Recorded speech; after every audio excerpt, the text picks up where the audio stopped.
नमस्कार साथियों, मेरा नाम है सूरज कुमार और आप देख रहे हैं मेरा यूट्यूब चैनल मिशन 100 क्लासेस में आपका बहुत बहुत स्वागत है। आज हम अध्याय 3 पढ़ेंगे, दो चर वाले रैखिक समीकरण युग्म। हमने अध्याय 2 कंप्लीट कर लिया है पिछले ब्लूप्रिंट के आधार पर, लेकिन आज हम अध्याय 3 पढ़ेंगे। तो आइए, ये भी हम पुराने ब्लूप्रिंट के आधार पर पढ़ रहे हैं, कुछ नया ऐड होगा तो हम एक्स्ट्रा पढ़ लेंगे। अभी जो पुराना ब्लूप्रिंट है हम उसी के आधार पर पढ़ेंगे। तो आइए हम अध्याय 3 पुराने ब्लूप्रिंट के आधार पर पढ़ते हैं। सबसे पहले इस चैप्टर का जो नाम है वो है दो चर वाले रैखिक समीकरण। हम जानते हैं कि दो चर वाला रैखिक समीकरण क्या होता है। दो चर वाला रैखिक समीकरण में लिखता हूँ उसका standard form ax plus B Y plus C is equal to 0। यही आपका दो चर वाला रैखिक समीकरण है जिसमें x, y दो चर है। यहाँ पर a, b, c ये क्या है, वास्तविक संख्याएं हैं। a, b, c वास्तविक संख्याएं हैं और इसी के अंदर जो c है वह c एक अचर पद है। तो ax plus B Y plus C बराबर जो ये दो वेरिएबल में समीकरण युग्म है। x, y दो चर हैं जिसमें a, b, c वास्तविक संख्याएं हैं और c एक अचर पद है। तो आइए हम कुछ सवाल करते हैं। अभी ये जो दो चर वाला रैखिक समीकरण है इसके बारे में हम बहुत कुछ जानेंगे आगे, लेकिन अभी 3.1 में कुछ सिंपल और ग्राफी निरूपण वाले सवाल है। तो उनको हल करने के बाद हम जब 3.2 प्रश्नावली पढ़ेंगे हम इस दो चर वाले रैखिक समीकरण को और अच्छे से जानेंगे। समीकरण युग्म की यदि हम बात करें, समीकरण युग्म की हम बात करें तो यहाँ पर समीकरण युग्म a1x plus b1y plus c1 is equal to 0, a2x plus b2y plus c2 is equal to 0।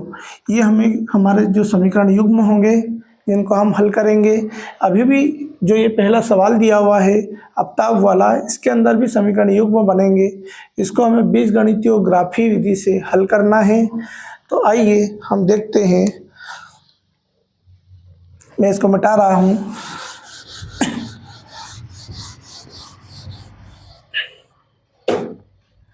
तीन 3.1 अपताप अपनी पुत्री से कहता है कि 7 वर्ष पूर्व मैं तुमसे 7 गुनी आयु का था। यानी कि अपताप 7 वर्ष पूर्व उसकी पुत्री और वो दोनों कितने वर्ष आयु का था उससे, पुत्री से 7 वर्ष। अब से मैं 3 वर्ष बाद, यानी अब से 3 वर्ष बाद मैं तुमसे केवल 3 गुनी आयु का रह जाऊंगा।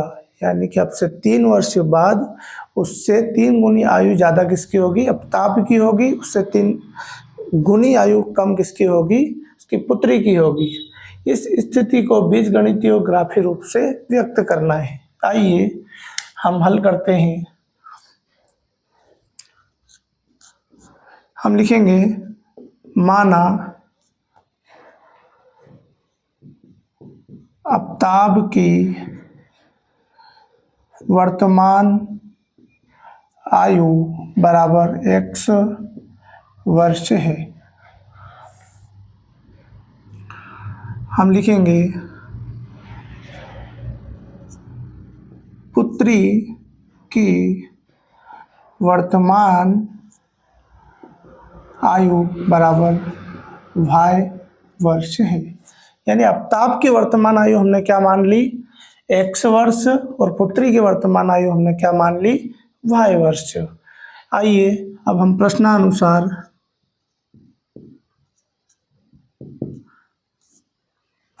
क्या कह रहा है कि अपताप अपनी पुत्री से कहता है कि 7 वर्ष पूर्व में तुमसे 7 गुनी आयु का रह जाऊंगा। 7 वर्ष पूर्व की बात हो रही है, यानी पहले की बात हो रही है।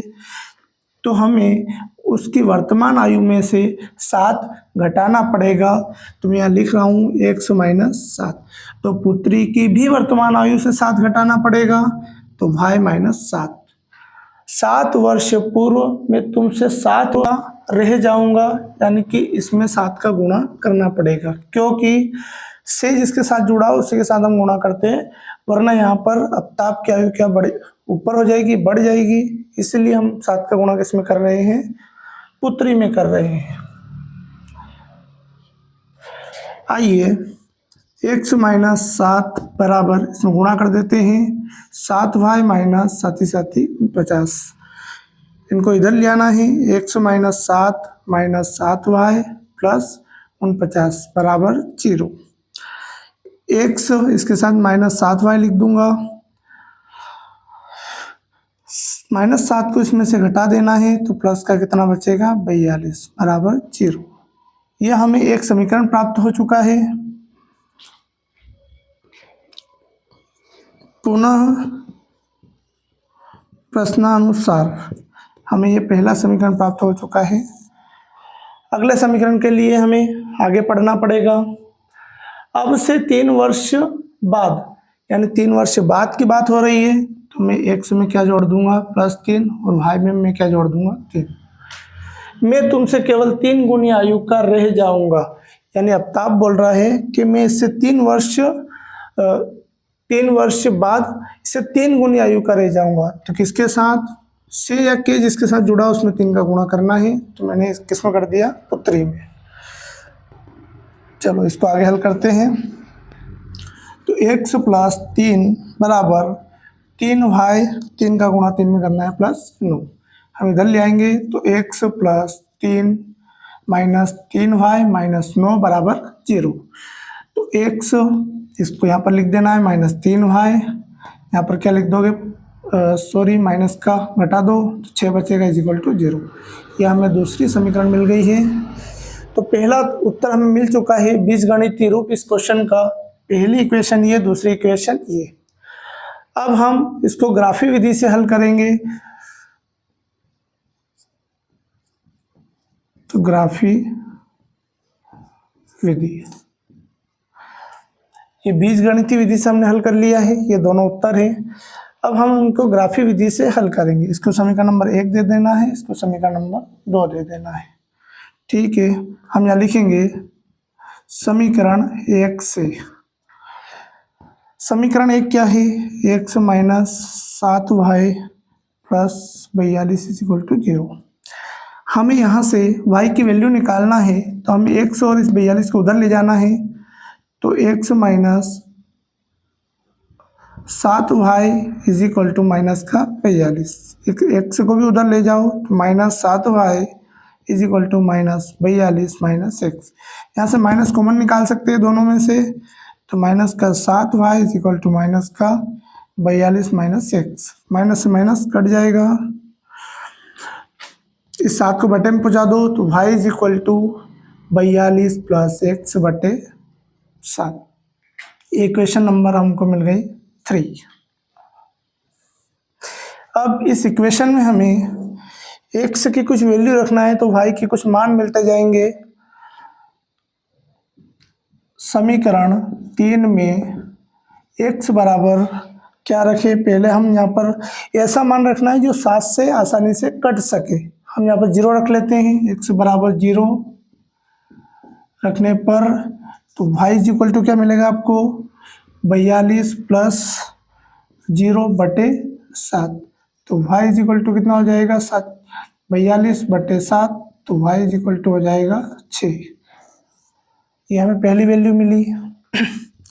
अब हमें दो मान रखने हैं, तो इससे हमें समीकरण के हल भी मिल जाएंगे और ग्राफ में निरूपित भी हो जाएंगे।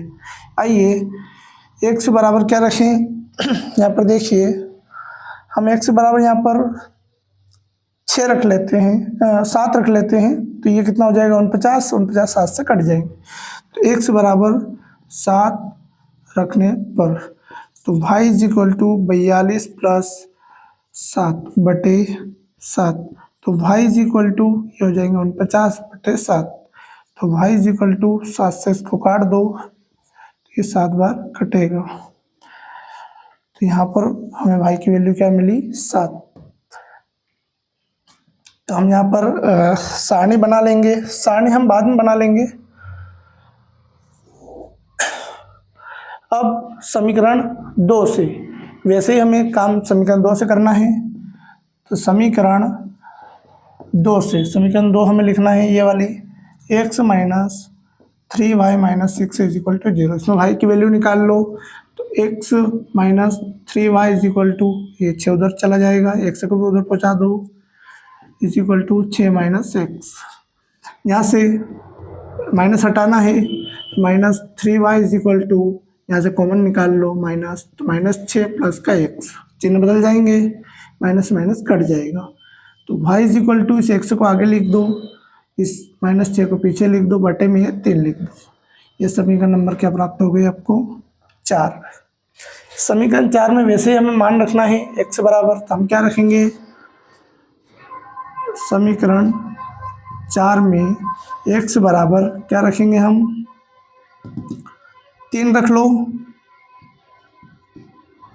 3 रखने पर तो y इज इक्वल टू क्या मिलेगा?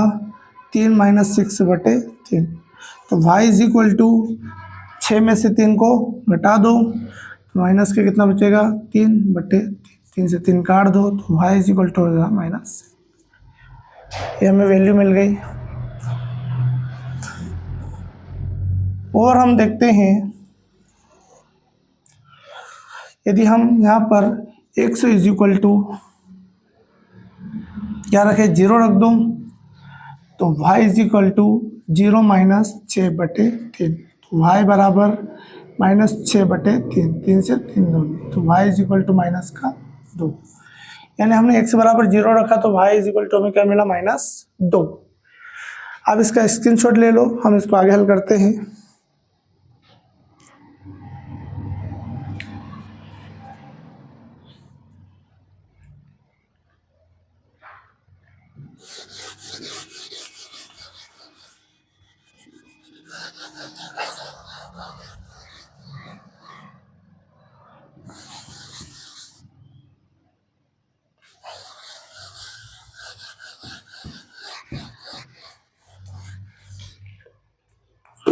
हम ग्राफ बनाएंगे इसका।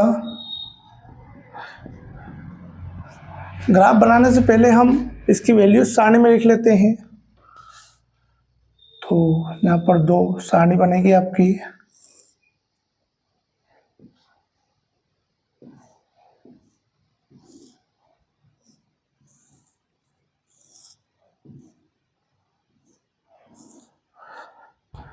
x y is equal to जो था हमारा पहला,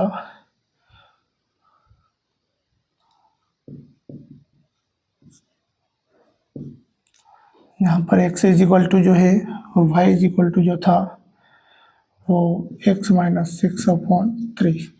तो हमने सबसे पहले x बराबर क्या रखा था? 0। तो हमें y क्या मिला था? 6। हमने x इज इक्वल टू 7 रखा था, हमें y इज इक्वल टू 7 मिला था। हमने कुछ गड़बड़ तो नहीं किया है? नहीं किया है, ठीक है। यहाँ पर देख लीजिएगा, x बराबर हमने क्या रखा?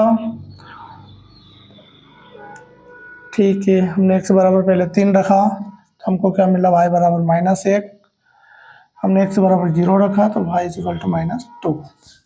ठीक है, हम यहाँ ग्राफ का निरूपण करते हैं।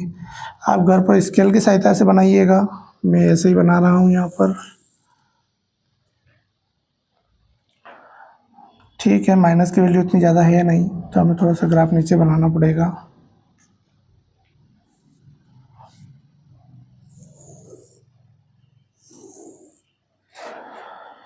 ये x हो जाएगा, ये आपका x डैश हो जाएगा, ये y हो जाएगा। यहाँ पे 0 ले लेता हूँ, 1 2 3 4 5 6, इसको थोड़ा सा और बढ़ा लेता हूँ,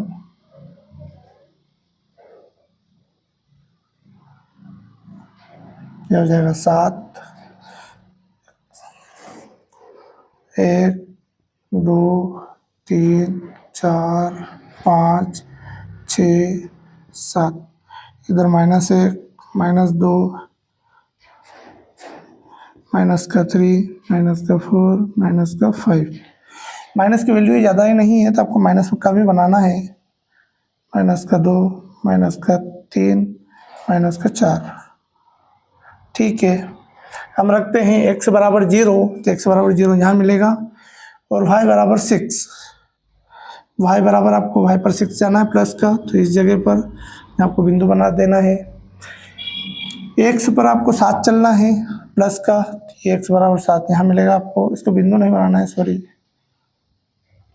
और आपको y पर भी 7 चलना है, तो y इस जगह पर आपको लगभग यहाँ पर ये पॉइंट मिलेगा इस जगह पर। तो मैंने आपको ये जो बताया है ये आपको ऐसे नहीं करना है, आपको केवल पॉइंट बनाना है वहाँ पर स्केल की सहायता से नाप कर। तो यहाँ से मैंने एक रेखा खींच दी जाते हुए दोनों पॉइंटों को मिलाते हुए। ये किस समीकरण की है? ये समीकरण लिख देना है। हमारी समीकरण क्या बनी थी, पीछे बैक कर अगला समीकरण हम देखते हैं। x बराबर 3, यहाँ पर आएगा -1 आएगा y पर, ये y पर -1, तो हमें यहाँ पर कहीं मिलेगा पॉइंट। अगला पॉइंट 0, यहाँ पर -2, तो आप 0 देखिएगा, 0 x बराबर ये और -2 y पर जाना है, तो यहाँ पर ये पॉइंट आपको यहाँ पर बनाना है। यहाँ से भी आपको एक रेखा खींच देनी है ऐसे जाते हुए। मैं इसको मिटा देता हूँ हल्का सा।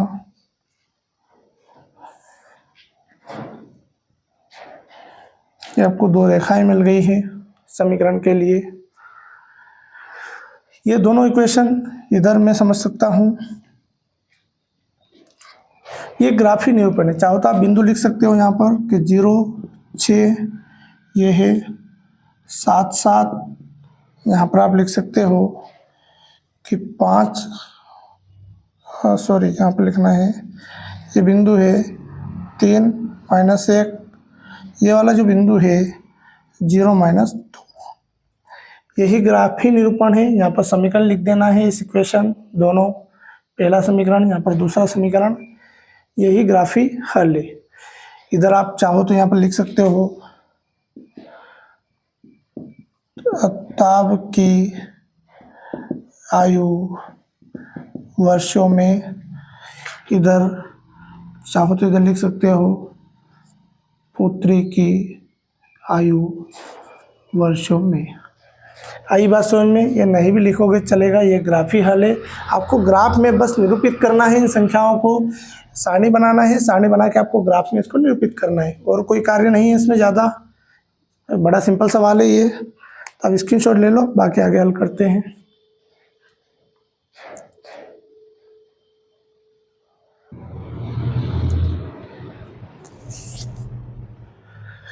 आइए दूसरा प्रश्न हम हल कर रहे हैं।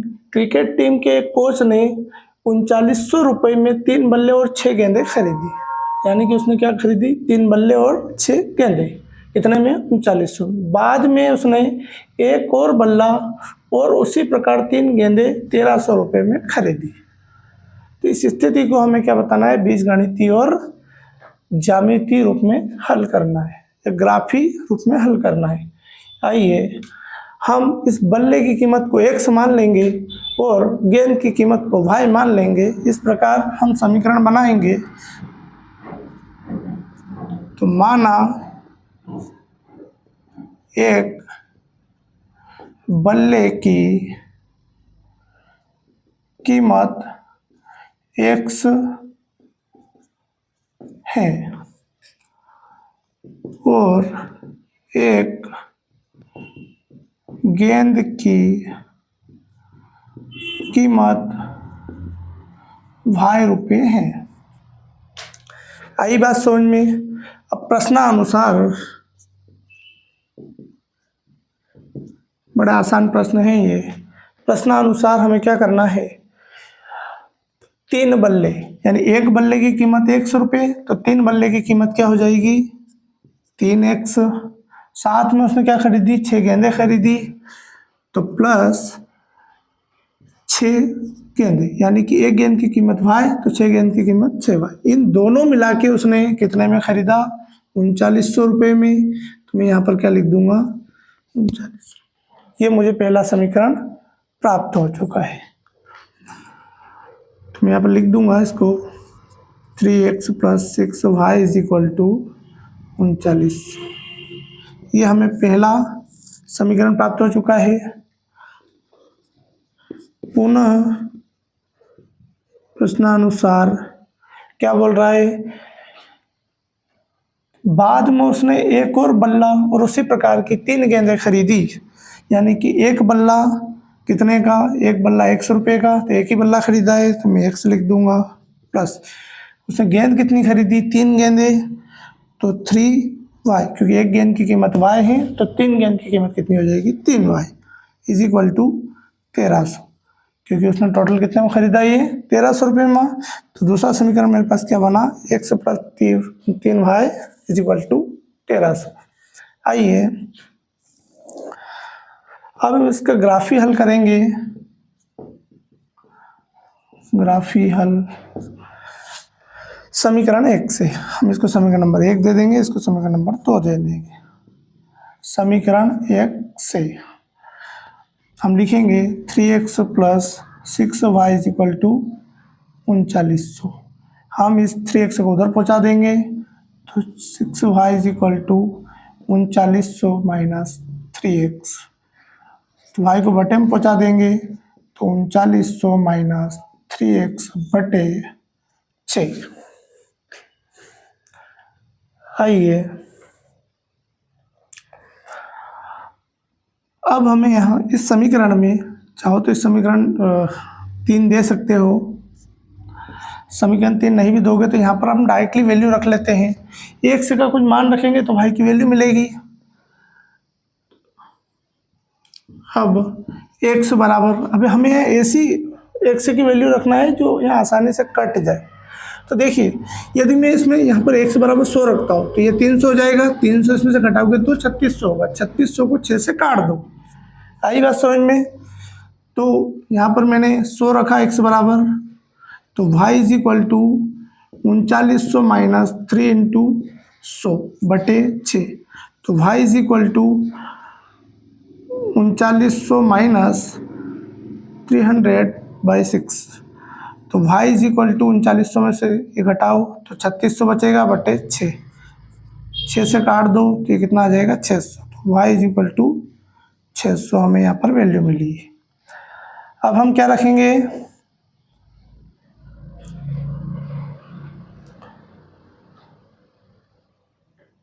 हम यहाँ पर रखते हैं अब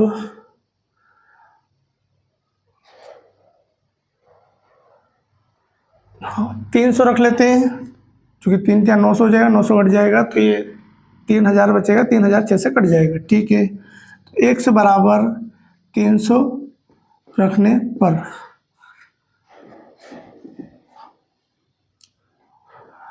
रखो तो y = 3900 - 3 × बटे 6, तो y = 3900 - 900 बटे 6, तो y = कितना हो जाएगा, ये 3000 बटे 6, 6 बन जाएगी 30, 500 बचेगा, तो y = 500। हमें 2 वैल्यू मिल चुकी है यहाँ पर। अब समीकरण 2 से, अब समीकरण 2 से वैल्यू निकालेंगे इस प्रकार, तो x + 3y = 1300। हमें इस x को उधर पहुंचाना है तो 3y = 1300 - x, इस 3 को बटे में पहुंचा दो तो y बराबर 1300 - x बटे 3। ये समीकरण नंबर 4 मिली हमें। अब हम वैसे ही वैल्यू निकालेंगे, x बराबर, चूँकि x बराबर, यहाँ भी चूँकि लिख लेना है आप लोगों को, ठीक है। आइए हम ऐसे क्या वैल्यू रखें ताकि ये कट जाए, तो हम यहाँ पर 100 रख लेते हैं, x = 100, तो y = 1300, ठीक है, यहाँ पर 100 रख लो, 100/3। तो y इज इक्वल टू ये कितना हो जाएगा 1200/3। तो y इज इक्वल टू यहाँ कितना बचा 400। तो y का मान कितना मिला 400। अब 100 इज इक्वल टू अब क्या रख लो 1300 है 300 रख लो। तो y इज इक्वल टू क्या मिलेगा 1300 माइनस 300/3। सॉरी यहाँ 1300 मत रखिएगा, कटेगा नहीं है। आप यहाँ पर 400 रख लो, क्योंकि बटे में 3 है तो यहाँ पर 400 हो जाएगा। तो 4 से ये कितना हो जाएगा 900/3। y इज इक्वल टू काट दो इसको, ये कितना आ जाएगा 300। तो y इज इक्वल टू कितना मिला 300 मिला। ठीक है, हम इनके सारणी बना लेते हैं। तो मैं ये भाग मिटा रहा हूँ इधर से।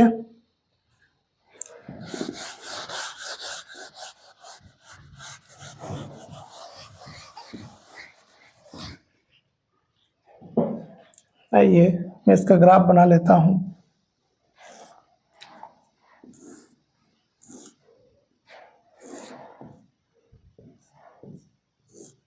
x और y इज इक्वल टू जो पहला समीकरण हमारा है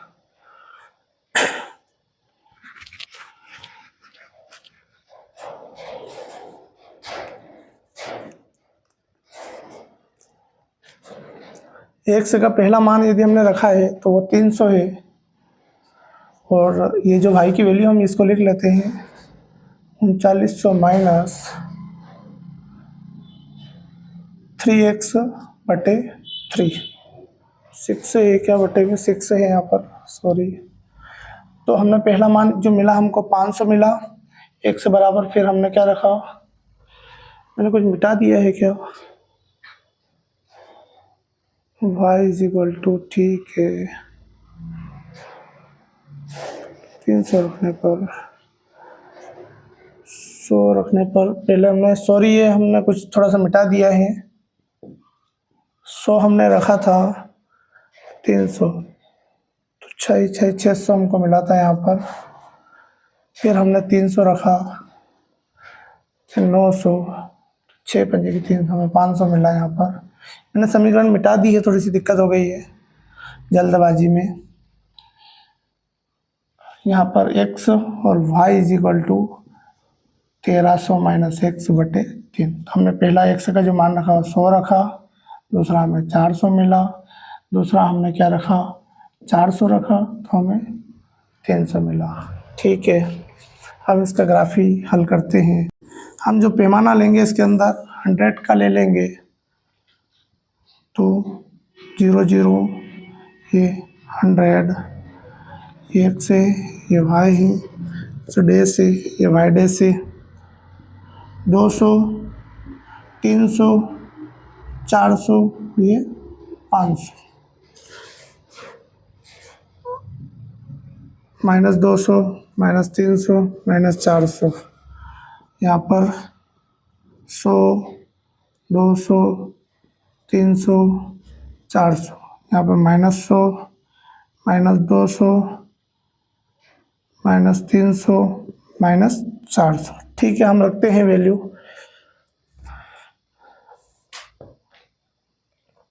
ठीक है, हम पहली समीकरण ये वाली हल करते हैं। इसमें x बराबर 100 यहाँ पर है, तो y इज इक्वल टू 600 को ऊपर जाना पड़ेगा। और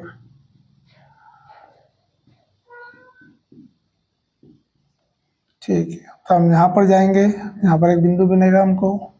दूसरा x बराबर 300, तो y बराबर हमको क्या मिलेगा 500। तो हमें लगभग इस जगह पर पहुँच जाना है।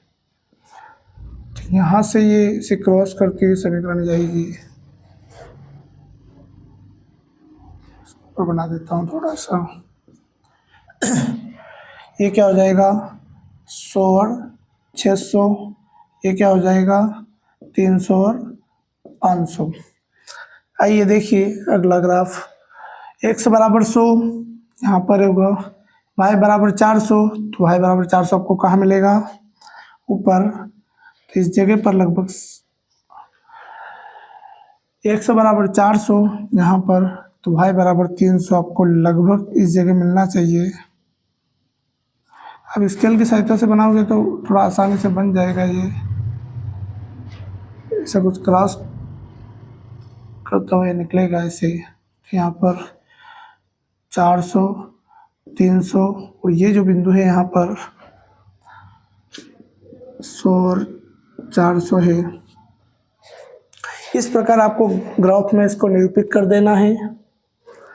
ये आपका सॉल्यूशन है, स्क्रीनशॉट ले लो।